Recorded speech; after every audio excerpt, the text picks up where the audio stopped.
Hello friends, आप सब कैसे हो? आई होप आप अच्छे होगे। आज हम आपके लिए लेके आए हैं UPSC mains GS paper third. GS paper third की यूनिट है हमारी 10th, निवेश मॉडल, इन्वेस्टमेंट मॉडल। आज हम अपने पाठ्यक्रम पुस्तक में देखते हैं कि हमारा यूनिट कहाँ पर है।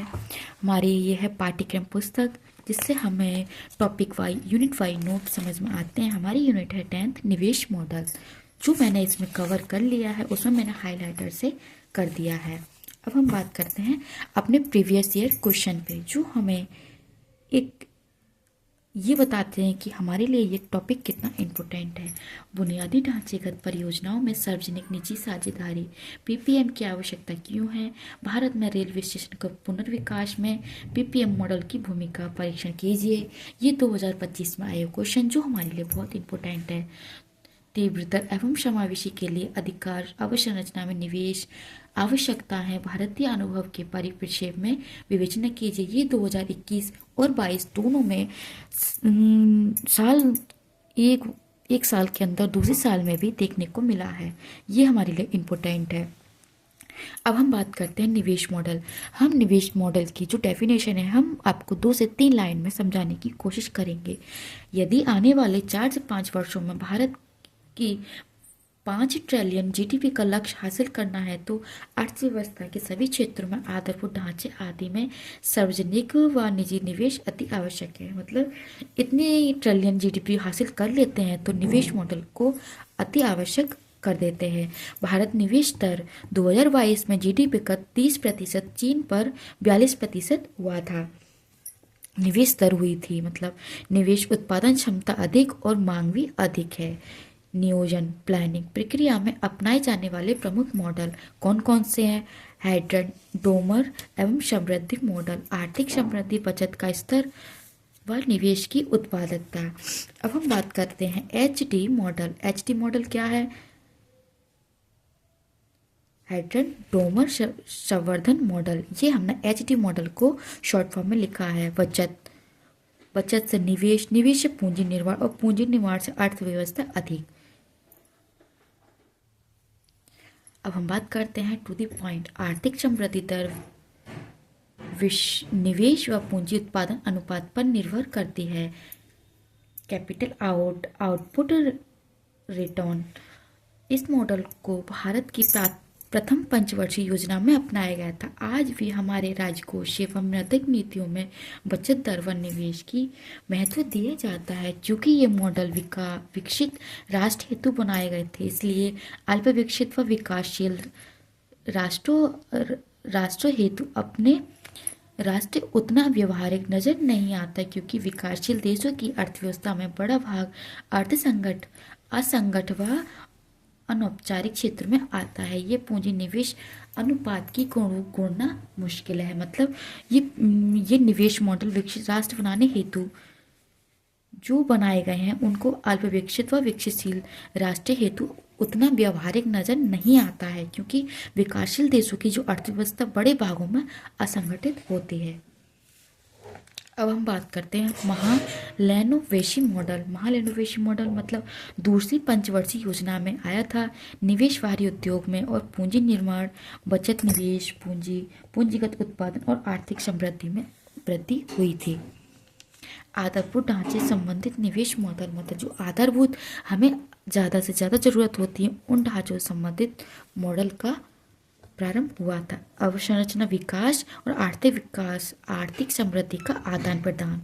भारत में 2019 से 2023 में आधारभूत ढांचे निवेश लक्ष्य ट्रिलियन 1 से 4 ट्रिलियन का हुआ था और वर्तमान में आधारभूत ढांचे निवेश जीडीपी का 4% है। अब हम बात करते हैं राष्ट्रीय अवसंरचना पाइपलाइन 2025, मतलब 2025 तक कितना कितना निवेश किया गया है। अब हम बात करते हैं निवेश मॉडल। 10 लाख करोड़ की जो राष्ट्रीय अवसंरचना पाइपलाइन की निवेश किया गया था। सामाजिक आर्थिक ढांचे पर निवेश, और अब हम बात करते हैं आधारभूत संरचना। आधारभूत संरचना जैसे कि आर्थिक आधारभूत संरचना और सामाजिक आधारभूत संरचना है, हम दोनों के बारे में बात करते हैं। आर्थिक कौन कौन सी, जैसे कि सड़क, रेलवे, वायु, जल परिवहन, सप्लाई चेन, ऊर्जा, इंटरनेट एवं लॉजिस्टिक। और हम भारतीय सामाजिक के बारे में बात करेंगे, शिक्षा, स्वास्थ्य, सिंचाई, पेयजल, खेलकूद मैदान। वेस्ट बंगाल सामाजिक आर्थिक आधारभूत ढांचे निवेश सतत आर्थिक समृद्धि प्लस सतत समावेशी विकास उच्च देखने को मिला है। SDG लक्ष्य 9 आधारभूत ढांचे में आते हैं। सार्वजनिक निजी भागीदारी PPM मॉडल। आर्थिक सर्वेक्षण 2018 से 19 में प्रतिवर्ष आधारभूत ढांचे हेतु 20 बिलियन से अधिक की आवश्यकता है, इसलिए निजी निवेश की भूमिका बढ़ी जाती है। मतलब हमारे आर्थिक सर्वे में 2018 से 19 में इन ढांचों को 200 मिलियन की अधिक आवश्यकता देखने को मिली है। PPM मॉडल से तात्पर्य निजी क्षेत्र का सरकार के साथ एक अनुबंध के माध्यम से परियोजनाओं के निर्माण व संचालन में निवेश से है। मतलब जो हमारा मॉडल है इसका तात्पर्य सरकार के एक अनुबंधन मॉडल से परियोजनाओं के निर्माण से है। अब हम बात करते हैं PPM मॉडल के लाभ। PPM मॉडल के क्या क्या लाभ हैं? सरकार पर राजकोषीय दबाव कम, निजी क्षेत्र की प्रबंधन दक्षता व लाभ, उच्च प्रौद्योगिकी, निवेश संकट की समस्या व छुटकारे, लागत व संसाधनों की बचत, परियोजनाओं समय पर पूरी नहीं, सार्वजनिक वित्त पर दबाव कम और लोक कल्याणकारी कार्यों में अधिक खर्च देखने को मिलता है। ये हमारे कुछ लाभ हैं जो हमें टू द पॉइंट देखने को मिले हैं। अब हम बात करते हैं PPM मॉडल की उप मॉडल। उप मॉडल कौन से? Design and buildings. Design and buildings के बारे में बात करें। निजी क्षेत्र, डिजाइन व निर्माण, मतलब निजी क्षेत्र में डिजाइन और निर्माण में किया जाता है। सरकार स्वामित्व संचालन। और दूसरा है डिजाइन बिल्डिंग्स ऑपरेटर। ऑपरेटर मतलब निजी क्षेत्र, डिजाइन व निर्माण सरकार को सौंपना। प्रयुक्त शुल्कों के माध्यम से लागत पर वसूली देना निजी क्षेत्र में और लीज पर पुनः। VOT बिल्डिंग्स ऑपरेटिव ट्रांसपोर्ट, निजी क्षेत्रों में निर्माण निश्चित समय में लागत वसूल तक संचालन और सरकार को सौंपना व स्वामित्व। एग्जाम्पल जैसे कि भारत में राजमार्ग निर्माण, टोल टैक्स, PPM मॉडल आदि देखने को मिलती है, जैसे बिल्डर्स ऑपरेटिव ट्रांसफर कहते हैं। SPV स्पेशल पर्पस वेहिकल, एक विशेष कंपनी का गठन जो योजना निर्माण, अनुबंधन व संचालन व स्वामित्व है। VGF वैल्यूएटिव गैप फ्लडिंग, ऐसी परियोजना जहां पर निजी क्षेत्र का ज़्यादा उत्साह नजर नहीं आता। ऐसी परियोजनाओं में सरकार निजी क्षेत्र को 20% तक अनुदान प्रदान करती है। मतलब अब हम बात करते हैं HAM हाइब्रिड एन्यूट मॉडल, मतलब हाइब्रिड वार्षिकी मॉडल। निजी डिजाइन, निर्माण व रख रखाव योजनाओं लागत का 60% निवेश किया जाता है। हाइब्रिड और वार्षिकी मॉडल में सरकारी सार्वजनिक का 40% की निवेश किया जाता है। अब हम बात करते हैं निजी निवेश को सरकार द्वारा 15 से 20 वर्षों में पुनः लौटाना पड़ता है। भूमि अधिग्रहण, पर्यावरण संबंधी मुद्दों का संबंध सरकार द्वारा करते हैं। प्रयुक्त शुल्क की वसूली सरकार द्वारा होती है। विदेशी निवेश के मॉडल के बारे में बात करते हैं। विकासशील देश अपर्याप्त घरेलू पूंजी, विदेशी निवेश के साथ तकनीकी आगमन एवं प्रबंधन अधिमिति कौशल। अब हम बात करते हैं विदेशी निवेश में कौन कौन से निवेश किए जाते हैं। प्रत्यक्ष निवेश एवं पोर्टफोलियो निवेश।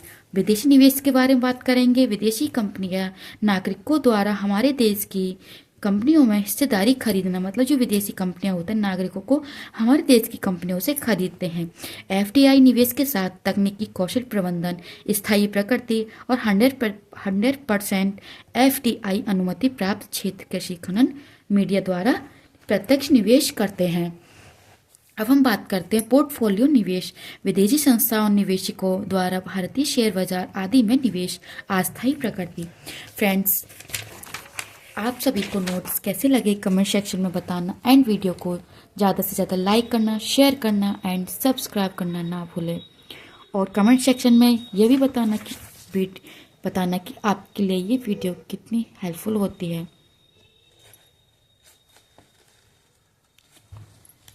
फ्रेंड्स, अगर कोई गलती होती है तो उसके लिए मैं माफ़ी चाहती हूँ। और मैंने आपके लिए टू द पॉइंट क्लियर किए हैं जो आपके मेंस के पेपर के लिए मोस्ट इम्पोर्टेंट हैं, जिससे आप टू द पॉइंट अपना सिलेबस कवर कर सकते हैं और शॉर्ट फॉर्म में अपने नोट्स बना सकते हैं। And friends, thank you. Video को लाइक करना, शेयर करना एंड सब्सक्राइब करना ना भूलें।